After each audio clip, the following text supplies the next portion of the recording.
tema de hoje, que é vivendo com os olhos na eternidade. Em outras palavras, a gente poderia dizer o seguinte: o que fazer se Jesus voltar e você subir e o seu filho, o seu neto, o seu cônjuge, sua esposa, o seu marido não subir? O que eles precisam saber para fazer, né? Então nós vamos falar sobre isso hoje.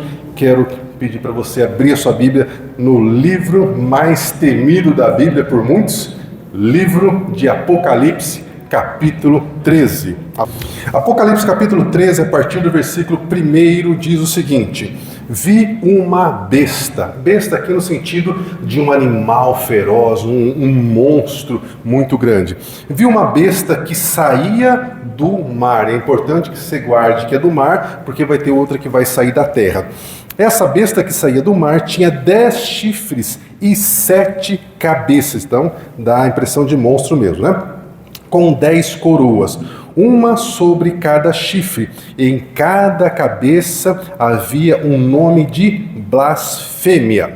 A besta que vi era semelhante a um leopardo, mas tinha os pés como se fossem os pés de urso, e a boca era como a boca de um leão.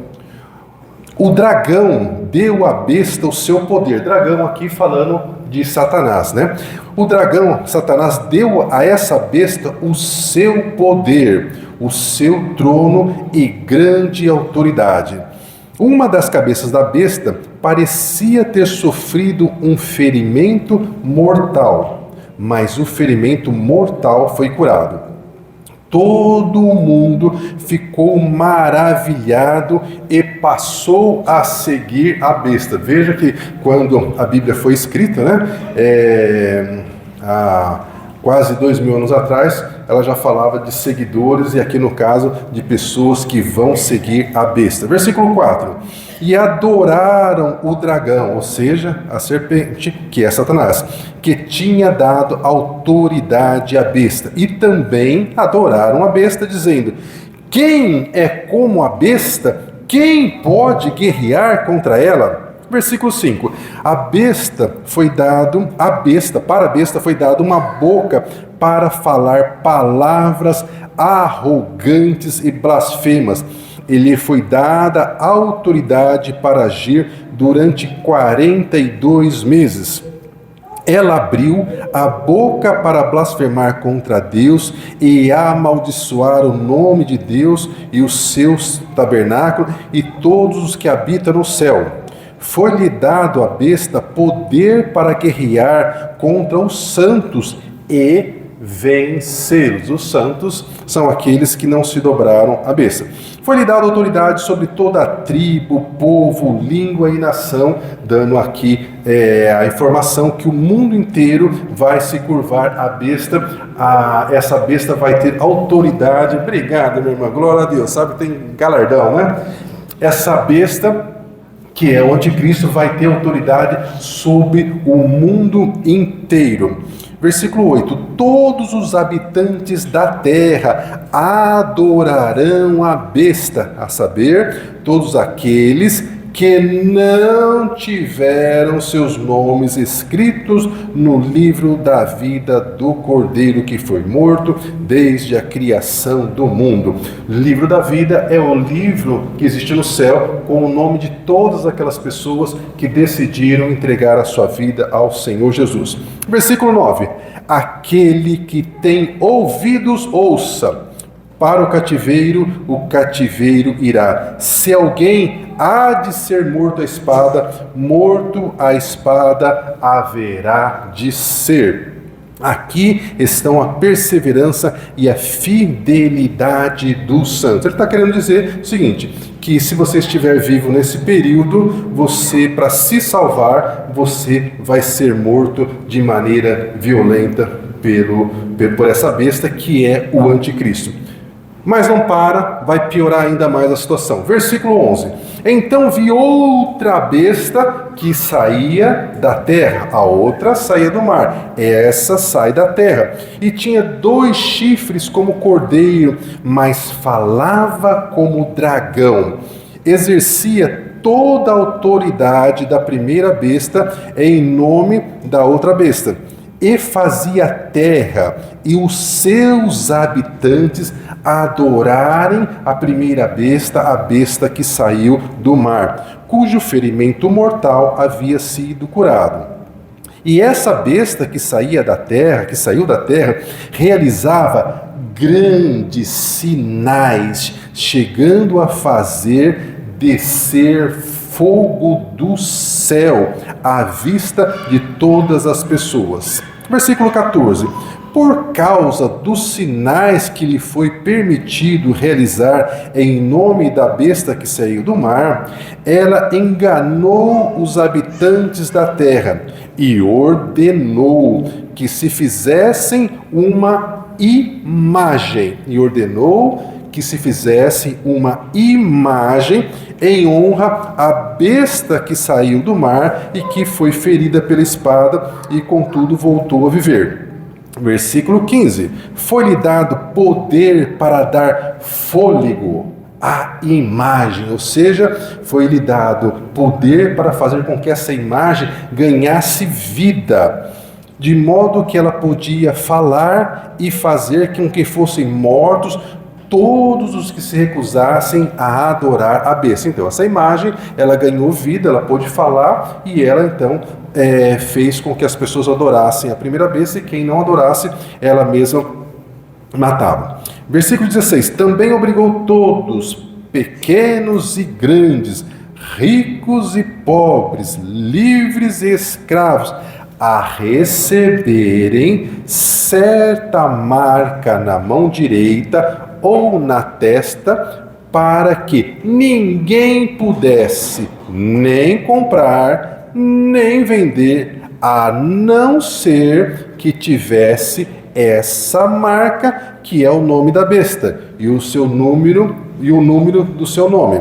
Aqui há a sabedoria. Aquele que tem entendimento, calcule o número da besta, pois é número de homem, e o seu número é 666. Capítulo 14, agora a partir do versículo 9, diz o seguinte: um terceiro anjo, que significa que outros dois anjos, já fizeram outras coisas, mas não é o nosso assunto. Então, um terceiro anjo disse em alta voz: se alguém adorar a besta e a sua imagem e receber a sua marca na testa ou na mão, essa pessoa também beberá do vinho do furor de Deus, que será derramado sem mistura no cálice da sua ira. Essa pessoa será atormentada com enxofre ardente na presença dos santos anjos e do Cordeiro, e a fumaça do tormento dessas pessoas subirá para sempre, para todos que adoram a besta e a sua imagem, e para aqueles que recebem a marca do seu nome, não haverá descanso, nem de dia, nem de noite. Versículo 12, aqui está a perseverança dos santos que obedecem aos mandamentos de Deus e permanecem fiéis a Jesus. Meus irmãos, misericórdia. Quando eu era jovenzinho e eu li isso pela primeira vez, eu não conseguia entender isso, porque eu falava, gente, é tão fácil fugir dessa história de não comprar e nem vender, porque é só você usar o dinheiro.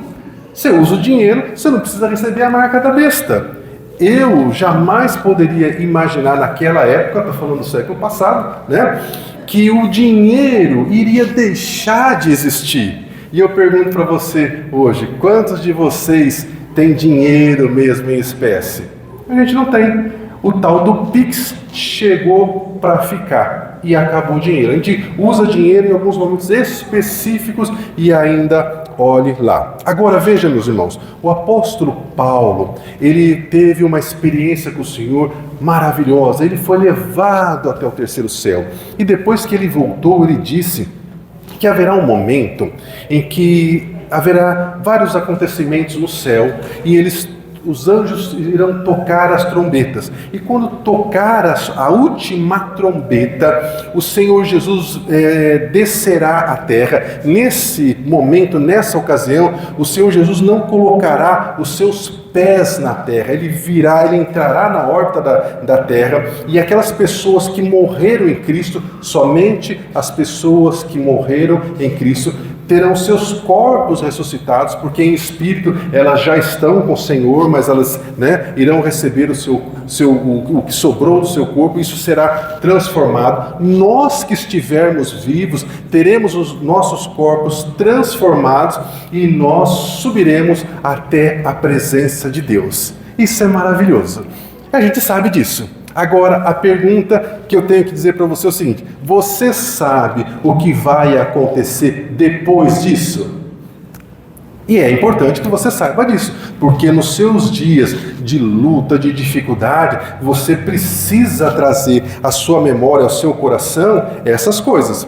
E antes de eu entrar para explicar o que vai acontecer, vou fazer uma observação importante, porque você pode procurar por esse assunto no YouTube ou na internet qualquer que seja a fonte, e você pode ver uma explicação um pouquinho diferente. E por que existe explicação diferente? Porque quando se trata de Bíblia, cada pessoa tem uma interpretação diferente. Então, sobre a volta do nosso Senhor Jesus Cristo para fazer aquilo que nós chamamos de arrebatamento da sua igreja, existem basicamente 3 interpretações. Tem algumas outras, mas as 3 mais importantes é o que eu vou mencionar agora. A primeira interpretação diz que o Senhor Jesus vai nos arrebatar, vai nos levar com Ele antes que comece o governo do anticristo, que é simbolizado por aquelas bestas que eu li.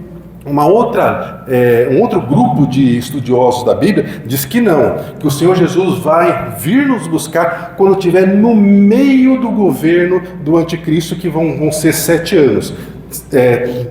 3 anos e meio de paz, de tranquilidade, e 3 anos e meio de profundo desastre. Mas existe um outro grupo de estudiosos que diz que não, o Senhor Jesus não vai voltar nem antes do governo do anticristo, nem no meio, ele vai voltar depois que terminar. Então, a gente só tem certeza mesmo como é que vai ser quando o Senhor Jesus voltar. Mas se você é inteligente, eu sei que você é, a nossa oração tem que ser: Senhor, venha nos buscar antes que comece o governo do anticristo.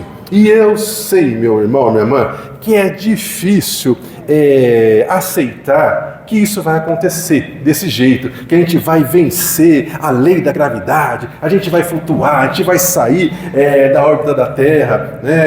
Eu sou muito racional, mas quando eu lembro que nesse exato momento o nosso planeta Terra está flutuando no universo, e não está flutuando à toa, mas tem uma órbita, tem tudo mais. Se ele parasse de flutuar, onde é que ele ia cair? Será que o universo tem um chão para onde ele cair, chega uma hora aqui, Então, quando eu lembro dessas coisas, tudo é possível. Uma vez eu ouvi um pastor dizendo o seguinte: olha, eu já cheguei numa condição que eu não questiono mais nada da Bíblia. Se a Bíblia falasse que foi o Jonas que engoliu o peixe lá, eu ia acreditar, Então eu estou na mesma situação. Então, meus irmãos, isso vai acontecer. Então, assim que nós formos arrebatados, nós vamos até a presença do Senhor. E a Bíblia diz que chegando lá, nós vamos passar por aquilo que Paulo chamou de tribunal de Cristo. E quando a gente fala de tribunal, dá um medo, Opa, pera, vou ser julgado de novo, Não dá. Então, esse tribunal de Cristo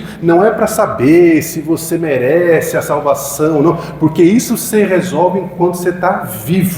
Esse tribunal de Cristo é para avaliar, para julgar o quanto você usou dos dons, dos talentos que o Senhor te deu, principalmente os irmãos que têm um chamado específico, Rebeca?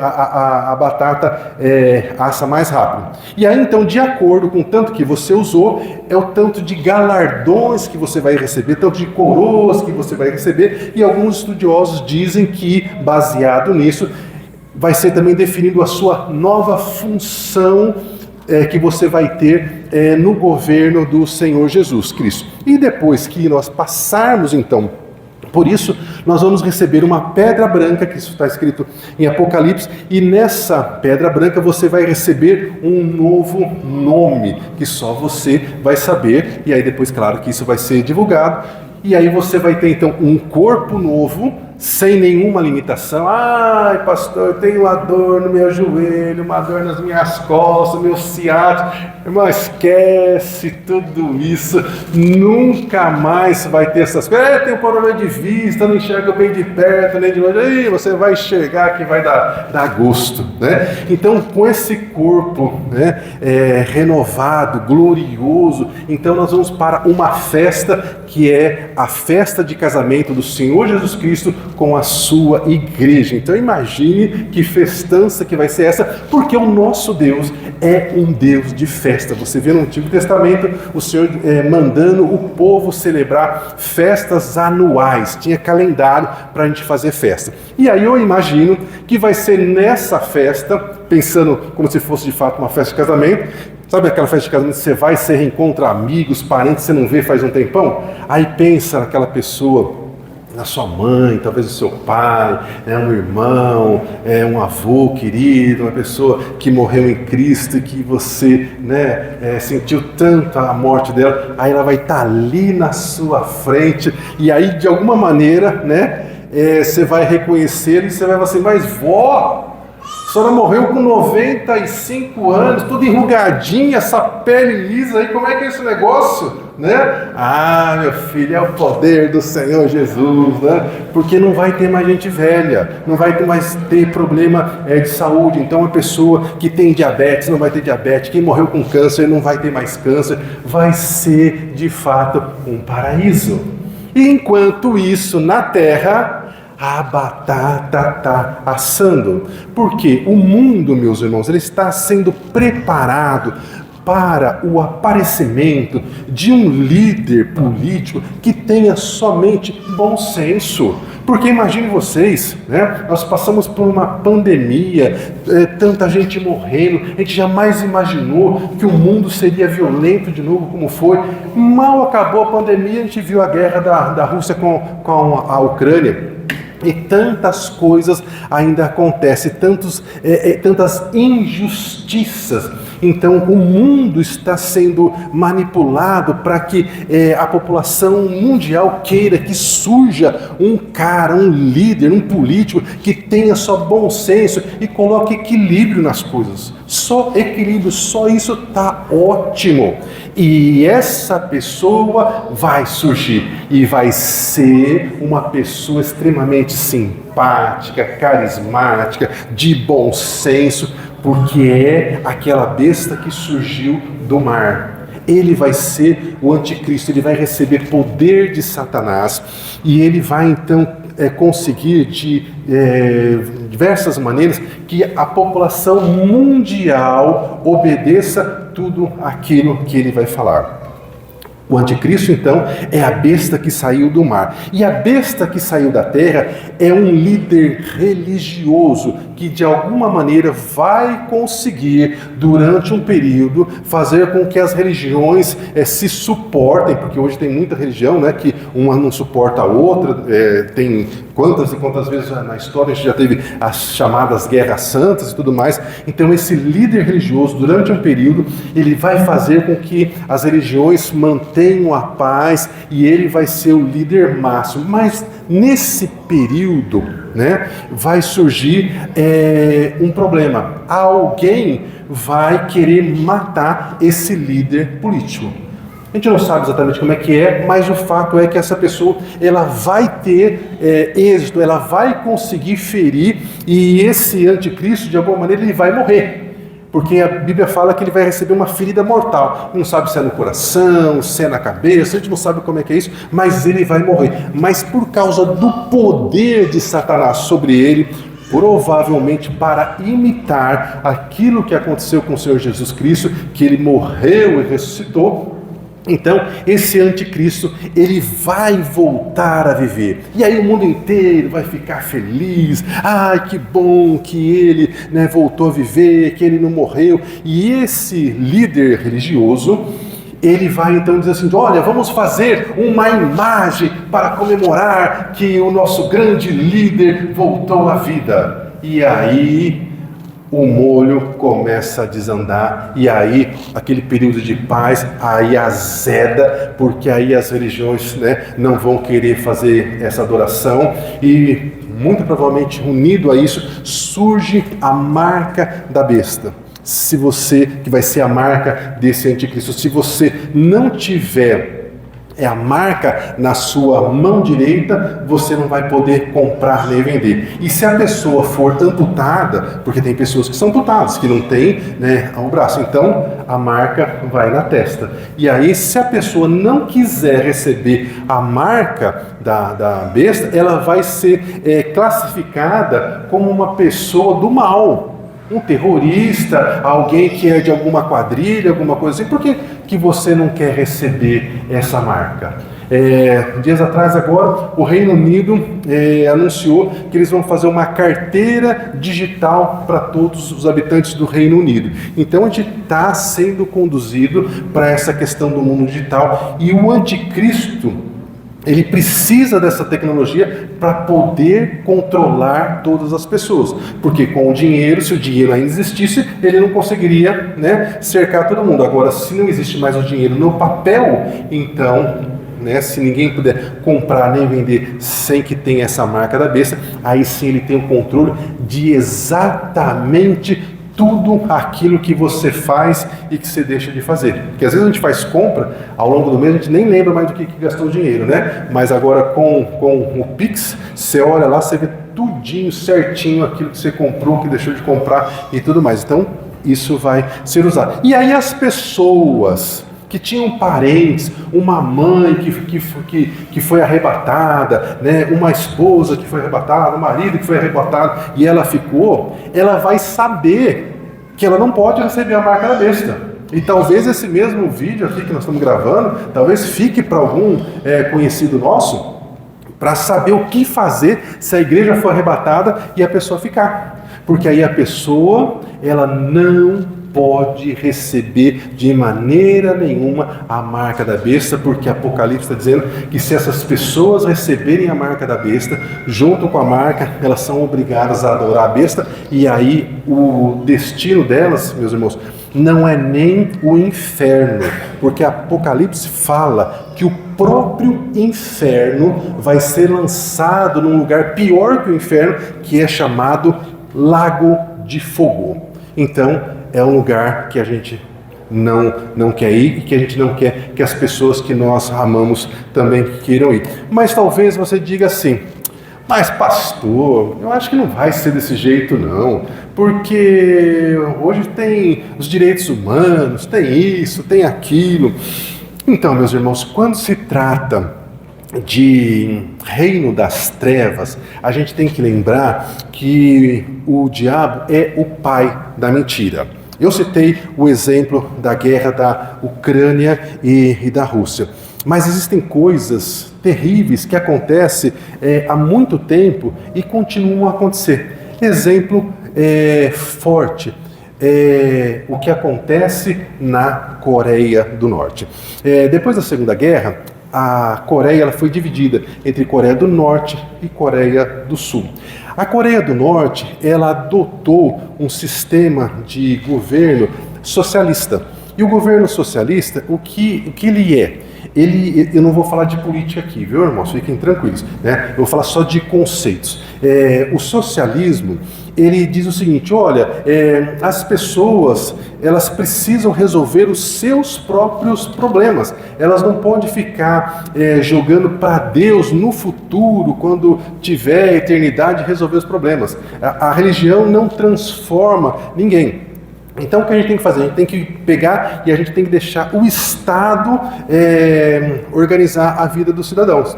Então na Coreia eles fizeram isso. Então na Coreia do Norte, lembrando que tem duas Coreias, eles foram divididos na mesma época, as pessoas elas vivem nessa situação.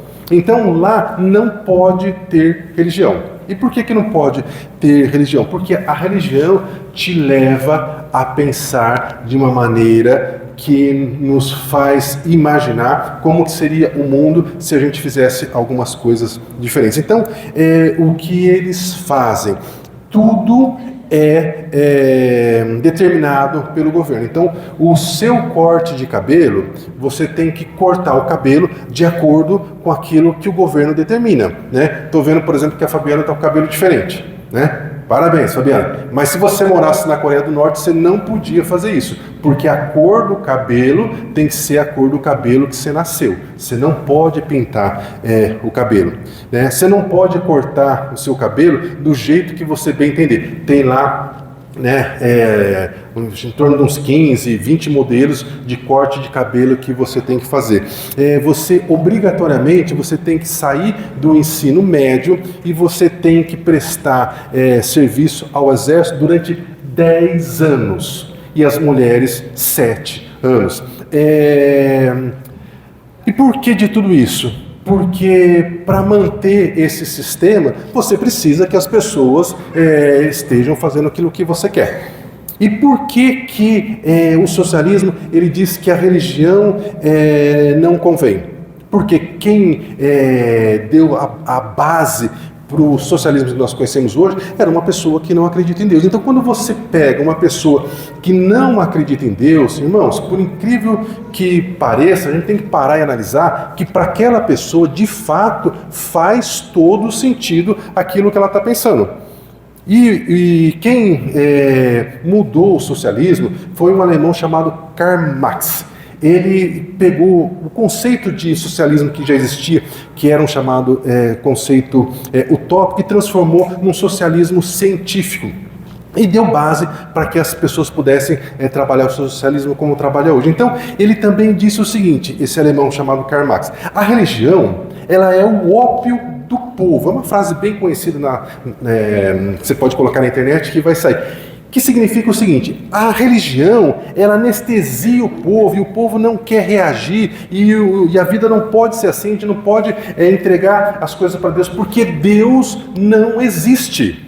Lembrando que é uma pessoa que não acredita em Deus que está formulando esse pensamento. Então ele tem todo o direito de pensar assim. Então, pelo fato dele acreditar que Deus não existe, o que ele disse e ele escreveu: olha, não foi Deus que criou o homem e a mulher. É justamente o contrário. É essa necessidade das pessoas que criou Deus, que criou esse monte de religião. E aí, de novo, lembrando que é um ateu que está falando isso, a gente tem que levar em consideração que na cabeça dele isso faz sentido. Então, o que ele disse? Então, se Deus não existe, nós precisamos de algo, de alguma coisa que faça o mundo funcionar. Então, nós precisamos que o Estado faça isso, que o governo faça isso. E foi, então, o que eles definiram, que é aquilo que acontece na Coreia do Norte. Agora, se Karl Marx, né, e depois o seu parceiro lá, o Friedrich Engels, né, que formularam isso, disseram que a religião não transforma o mundo, a gente precisa fazer uma comparação rápida com aquilo que aconteceu com a Coreia do Norte e com a Coreia do Sul. A gente não sabe quase nada da Coreia do Norte, porque é um país fechado, porque as pessoas que nascem lá, elas não têm liberdade para sair do país, elas só saem do país se elas fugirem do país.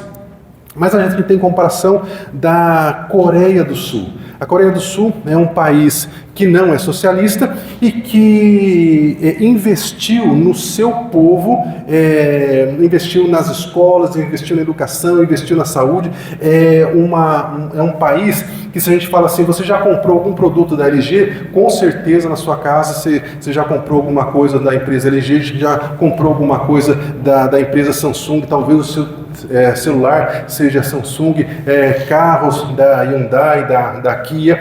É um país que tem, né, um salário mínimo, meus irmãos, por volta de R$8.000, enquanto o salário mínimo no Brasil é mais ou menos em torno de 1.500, 1.518, na salário oficial, lá é em torno de R$8.000, dependendo da conversão que a gente faz no dia, 7.900 a R$8.000. E na Coreia do Norte, é em torno de 47 a 50 dólares, que vai dar aí 300 e poucos reais, quase 400 ao mês. Então, nós sabemos que sim, né? A religião não transforma a vida de ninguém, mas Deus pode transformar a vida de uma pessoa, de uma família, de um estado, de um país, e é por isso que nós estamos aqui, para receber informação, porque o Senhor Jesus disse: o meu povo perece porque lhe falta conhecimento, e conhecimento é aquilo que o Senhor tem nos dado. Então, meus irmãos,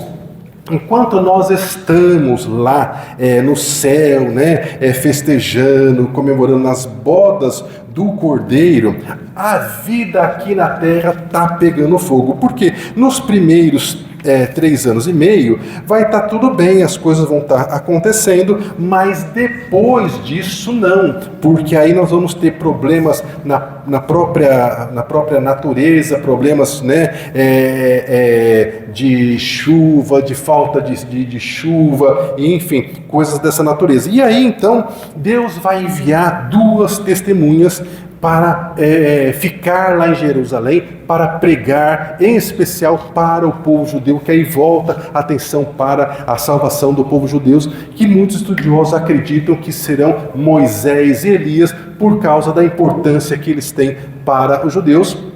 E ao longo de 3 anos e meio, por mais que queiram prender essas 2 testemunhas, que queiram matar, eles não vão conseguir. Mas depois disso, eles vão conseguir matar essas 2 testemunhas. Elas vão ficar 3 dias, né, expostas na rua, mortas. E depois então o Senhor vai também arrebatar essas 2 testemunhas. E aí então a coisa fica cada vez pior. Todas as pessoas que não quiserem receber a marca da besta, que não aceitarem fazer adoração, elas vão ser presas, vão ser torturadas, e aqueles que de fato se recusarem serão mortos. Mas ao morrer, elas têm a sua salvação garantida, porque elas fizeram isso para preservar a sua vida, para estar com o Senhor Jesus. E vai existir aquelas pessoas que de fato vão fugir, vão se esconder, né, para que não sejam achadas, e se não usar nenhum aparelho de tecnologia, ela não vai conseguir ser encontrada. Então, né, quando findar o período de 7 anos, desde que começou o governo do anticristo, então o Senhor Jesus volta para a terra, e aí volta conosco, né? E aí sim, ele pisa na terra, ele pega o anticristo, pega esse líder religioso, e ele lança no lago de fogo, e Satanás vai ser preso no abismo durante um período de 1000 anos. E nesse período de 1000 anos, nós vamos estar na terra governando com o Senhor Jesus Cristo. Lembra que eu falei aqui no tribunal de Cristo? Alguns estudiosos dizem que vai ser também definido nesse momento quais serão as funções que nós vamos exercer nesse governo do Senhor Jesus Cristo aqui na terra, porque o Senhor Jesus vai governar pessoalmente a terra durante 1000 anos, e nós vamos reinar juntamente com ele. Então nós vamos fazer isso. Aí nós temos uma palavra muito interessante no livro de Isaías, que fala algumas coisas que eu quero ler para você. Isaías 65, capítulo 20 em diante. Isaías capítulo 65, a partir do versículo 20, diz o seguinte: nunca mais haverá na terra criança que viva poucos dias, e um idoso que não complete os seus anos de idade. Quem morrer aos 100 anos ainda será jovem, e quem não chegar aos 100 anos será maldito. Não trabalharão em vão, nem vão gerar filhos para perturbação. O lobo e o cordeiro comerão juntos, o leão comerá feno como o boi. Não farão nenhum mal, nem destruição em todo o meu santo nome, diz o Senhor. E aí eu quero fazer uma pergunta para você. Vamos ver se você está atento agora. Se nós subimos, temos o nosso corpo transformado, um corpo glorificado, nós não vamos morrer mais? Quem que é que vai morrer com 100 anos? Quem que é essa turma? Porque nós não vamos morrer mais, não é verdade? Então, eu sei que é uma pergunta difícil, né, que muito pastor também não sabe responder, e aí eu só sei pela misericórdia do Senhor. Essas pessoas que o profeta Isaías está dizendo aqui, são aquelas pessoas que se esconderam durante o governo do anticristo, que conseguiram ficar vivos durante esse período chamado de grande tribulação, essas pessoas que vão estar vivas quando o Senhor Jesus voltar, elas não terão o seu corpo transformado nesse momento. E essas pessoas vão continuar a casar, a se dar em casamento e a ter filhos. Então serão os filhos dessas pessoas que, se acontecer de alguém morrer com 100 anos, será considerado uma pessoa nova. E aí então nós vamos ter dois tipos de pessoas vivendo na Terra. A pessoa que vai ter o corpo como o nosso, né? Que está sujeito a doença e tudo mais, mas embora que ela não vai morrer de doença, né? E nós que teremos o nosso corpo glorificado. Então é uma coisa para você pensar bastante durante essa noite, como vai ser isso. E aí então, meus irmãos, quando terminar esse período de 1000 anos do governo do próprio Senhor Jesus Cristo aqui na terra, por incrível que pareça, não me pergunte por que o Senhor vai fazer isso, porque certamente Ele tem os seus motivos, embora eu confesse que eu não entenda, o Senhor Jesus vai mandar soltar o infeliz do Satanás de novo. E aí, depois de 1000 anos, a população dessas pessoas que estavam vivas durante o período da grande tribulação, elas aumentaram muito, e muitos deles já vão nascer depois desse período e não sabem tudo aquilo, como que é o mundo, como é viver sem o governo do Senhor Jesus Cristo. E por incrível que pareça, quando Satanás for solto, ele vai rodear toda a terra, vai passear por toda a terra e vai conseguir convencer um número enorme de pessoas que eles precisam se rebelar contra o Senhor Jesus. E aí então nós temos a famosa guerra de Gog e Magog. Evidentemente, né, que eles serão derrotados. E a Bíblia fala em Atos 17:31 que Deus estabeleceu um dia em que ia julgar o mundo com justiça. E esse dia está marcado. E Apocalipse capítulo 20, a partir do versículo 11, detalha como é que vai ser esse dia de justiça. Apocalipse capítulo 20, a partir do versículo 11, diz o seguinte: vi um grande trono branco e aquele que estava assentado nesse trono. Versículo 12: eu vi os mortos, tanto os grandes quanto os pequenos, todos estavam em pé diante do trono, e livros foram abertos. O outro livro foi aberto, que é o livro da vida. Os mortos foram julgados de acordo com o que cada um tinha feito, segundo o que estava registrado nos livros. Cada pessoa foi julgada de acordo com o que tinha feito. Eu preciso te dar uma péssima notícia. Tudo aquilo que a gente faz é anotado em um livro no céu.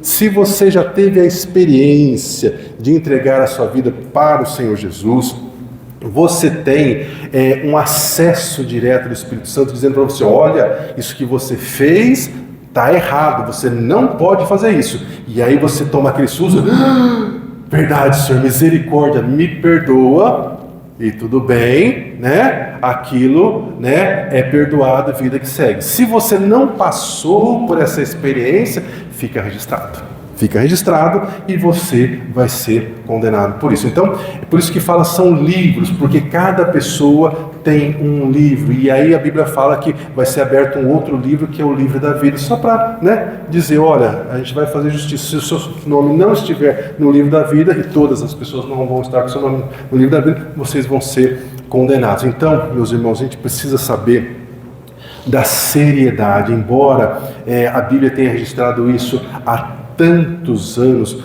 hoje nós estamos mais próximo disso do que em qualquer outro momento da história. Talvez antes de terminar esse culto, o Senhor poderá voltar, e como eu gostaria que fosse assim. Glória a Deus. Mas o Senhor sabe de todas as coisas. Agora, na continuação de conhecimento sobre os acontecimentos futuros, a Bíblia fala que quando Adão e Eva desobedeceram, não somente a natureza humana ela foi prejudicada, como a própria natureza também. Isso está, né, em Gênesis capítulo 3, versículo 17, e Romanos também diz a mesma coisa. A natureza criada aguarda com grande expectativa que os filhos de Deus sejam revelados, pois a natureza foi submetida à futilidade por causa da vontade daquele que a sujeitou.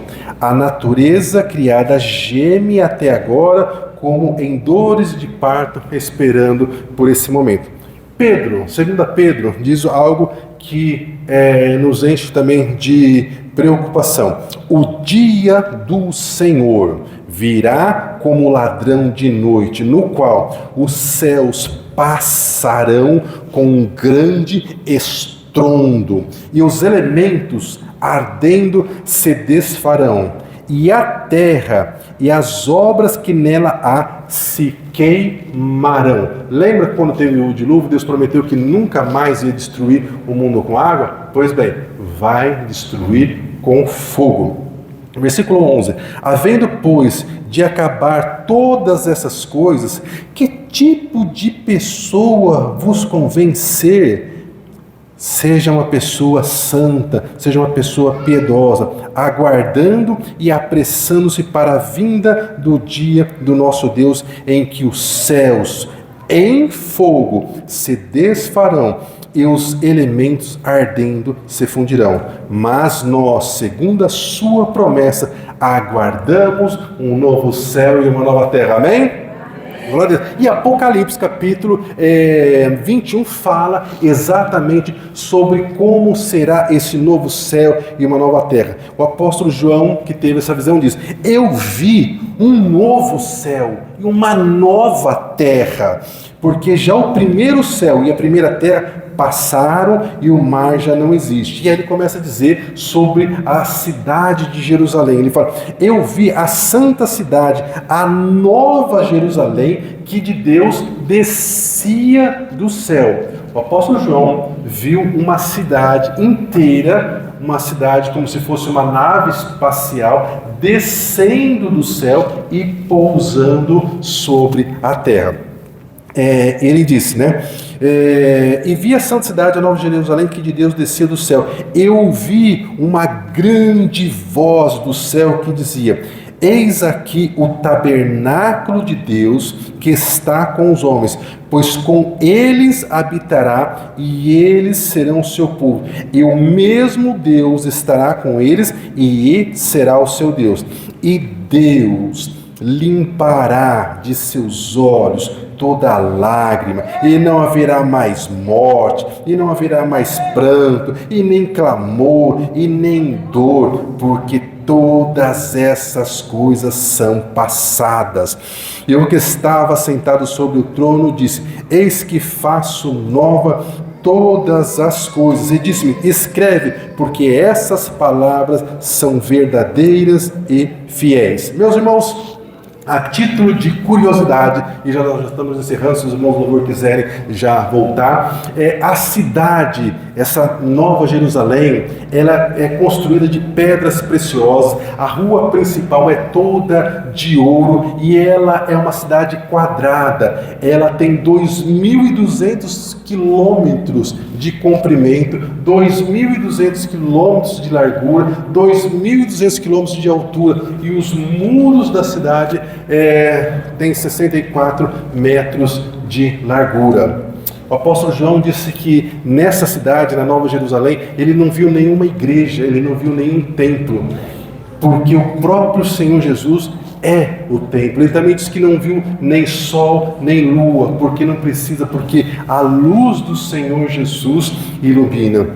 Ele também disse que cada lado dessa cidade tem 3 portas, e cada porta é uma pérola gigante, e guardando essas portas fica um anjo, e você terá acesso a essa cidade. Tudo que você precisa fazer é permanecer firme, porque você não é qualquer um, você é filho, filha do Rei, você foi chamado para viver a eternidade com o Senhor. E nós cremos, meus irmãos, que nós e a nossa casa serviremos ao nosso Deus. Talvez a conversão deles não seja como nós gostaríamos, como nós sonhamos, mas ela vai acontecer. E nós também precisamos ter em mente, meus irmãos, que não é somente aquele que é perfeito é que vai ter acesso a isso, porque perfeito só existe um, que é o Senhor Jesus Cristo. Nós somos pessoas imperfeitas. O apóstolo João, que teve essa visão de Apocalipse, diz: se nós dissermos que nós não temos pecado, nós estamos mentindo, porque nós ainda continuamos a pecar, mas os nossos pecados foram justificados. E todas as vezes que nós erramos, nós dobramos o nosso joelho, nós dobramos o nosso ego e dizemos: Senhor, me perdoe, porque eu sei que eu errei e eu não quero fazer assim. E o Senhor é misericordioso com você. A palavra declara que as misericórdias do Senhor se renovam para você a cada manhã, a cada dia. Quando você abre os olhos, tenha certeza, convicção no seu coração que é mais um dia que o Senhor te deu e que as misericórdias do Senhor vão te seguir. Misericórdia e bondade te seguirão todos os dias da sua vida. Então, sabendo disso, apesar das suas lutas, apesar das suas dificuldades, coloque o seu coração no Senhor, lembre-se daquilo que é o seu futuro, não fique preocupado com o presente, não se apegue ao seu passado, o que passou, passou. Viva com o seu coração firmado no Senhor, porque a palavra declara que é Ele que sabe os planos e pensamentos que Ele tem para você, e são planos de paz e não de mal, para te dar um futuro e esperança. Permaneça firme. Quero convidar você a se levantar, nós vamos louvar e depois nós vamos orar, Senhor.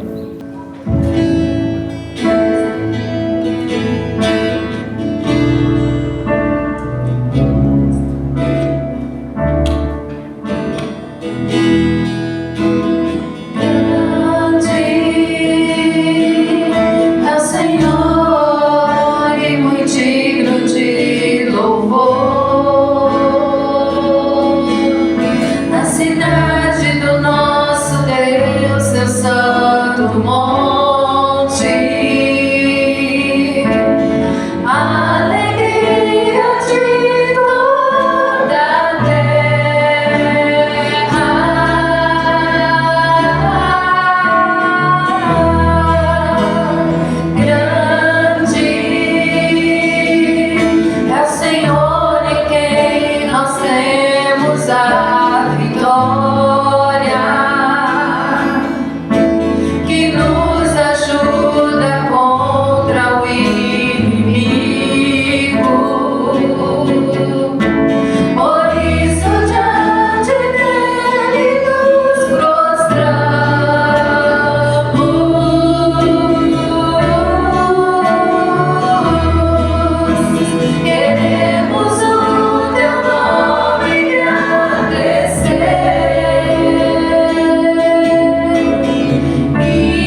Aleluia, aleluia.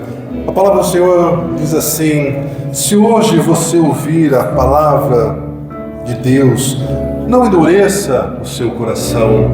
Se você não tem convicção de que você tem o seu nome escrito no livro da vida, eu quero te incentivar a fazer essa pequena oração comigo nesse momento, para selar isso definitivamente no céu e na terra, porque a Bíblia declara que aquilo que nós ligamos na terra é ligado no céu. Eu não vou chamar você para vir aqui à frente, fique tranquilo, você não vai ficar exposta, mas no seu pensamento, no seu coração, repita essa oração comigo. Senhor, eu reconheço que eu preciso do Senhor. Eu reconheço que eu não sou tão bom quanto eu gostaria de ser. Eu reconheço que eu sou uma pessoa pecadora. Mas o meu coração, Senhor, se agrada em ouvir a Tua palavra. O meu coração se aquece em estar na Sua presença. E eu peço que o Senhor perdoe os meus pecados. Eu peço que o Senhor escreva o meu nome no seu livro da vida. Eu peço que o Senhor me receba como filho. Eu peço que o Senhor me receba como filha. Eu peço que o Senhor me ajude para que eu possa ser a pessoa que o Senhor quer que eu seja. Eu peço que o Senhor me ajude a viver da maneira que o Senhor planejou para mim. Senhor, eu entrego a minha vida, o meu futuro, eu entrego a minha vontade ao Senhor. E eu sei que de hoje em diante eu ouvirei a voz do Seu Espírito Santo falando no meu coração, falando na minha consciência, todas as vezes que eu acertar e também nas vezes que eu errar. E eu quero ser trabalhado pelo Senhor, da mesma forma que o Senhor amassa o barro para fazer um vaso novo. Faça isso na minha vida, Senhor. Eu quero começar uma nova vida com o Senhor, e eu creio que eu recebi nesse momento um novo coração, um coração capaz de perdoar, porque eu estou sendo perdoada pelo Senhor, e aquilo que antes eu não conseguia fazer, agora, por causa da Sua presença na minha vida, eu vou conseguir fazer, eu vou conseguir viver tudo aquilo que o Senhor tem para mim.